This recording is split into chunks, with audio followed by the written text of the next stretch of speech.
A Day in My Life. Full time, Ma'am. Edition. Ito na, nagluto na si Mami ng pancake. Ayan yung breakfast namin. Pinaligo ko muna silang dalawa bago sila mag-breakfast para dire-diretso na yung pagayak nila mamaya.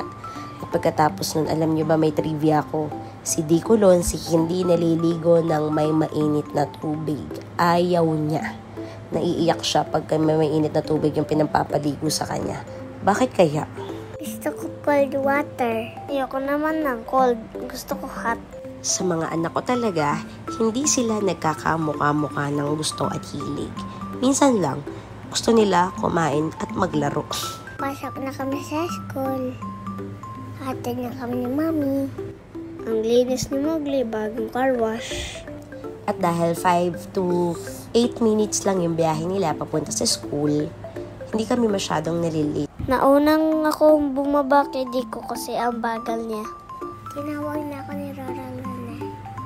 Nakatulala kasi si Dico kanina kaya huli na siyang bumaba kasi akala niya nandun pa yung bag niya sa likod pero dala na ni Tatay Fredo. Nakakatuwang picturean si Mowgli ang kintab. Tapos noon pag uwi ko, umidlip akong kaparaso pero pag dilat ko, 9:30 na ulit. Kaya nagmamadali akong bumaba para bumalik na sa school at sunduin niya si Dico kasi malamang init na yon. Bis na ko, dumating si Mami, naraw kaming green light. Tapos napawis ako. Ayun si Gius, nakita namin sa likod. O diba, pawisan talaga ang anak ko. Pag uwi namin, nag-breakfast na ako dahil hindi ako nag-dinner kagabi. Lagi akong may katabing timbang tumbler para namomonitor ko yung pag-inom ko ng tubig. Nag-lunch ako, kaya ako naghugas ng pinggan.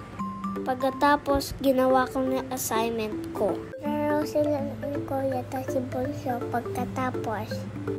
Dahil si Ryan TV, wala silang magawa kundi maglaro silang tatlo. No choice. At nung merienda time, dumating yung batang nagtitinda ng turon. Nakakatuwa yun kasi almost everyday talaga nagtitinda siya. At lagi niyang dahilan para may pambaon siya kinabukasan.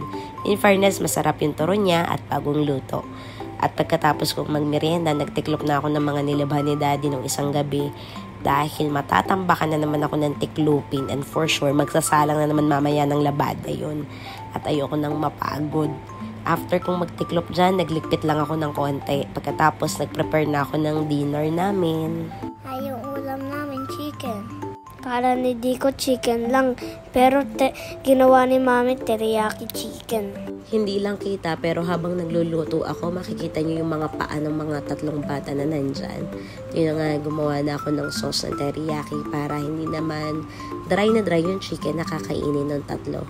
Nauna nang kumain yung tatlong itlog para sabay-sabay na sila dahil for sure, patutulugin ko na naman to at medyo busog pa nga ako sa turo nung time na yan kaya pinauna ko na sila. Si Daddy naman nagwo-work na. After nun, naglatag na ako sa kwarto, pinagbihis ko na toothbrush yung aking dalawang bagets habang si Bunso nasa tabas pa. May urong si Mami, yung dami urong niya. Nararo ako doon, tapos madami raro ko. Sabi ko kay Mami, atok na ko. Yan na siya nininis. Sabi ko kay Mami, napasok na kami sa kwarto. Tulog na ako. Connect na po. Bless you. At nung makatulog na nga si Eliakim, lumabas na ako ulit para magwalis at magmap ng aming sahig dahil ang daming patak-patak.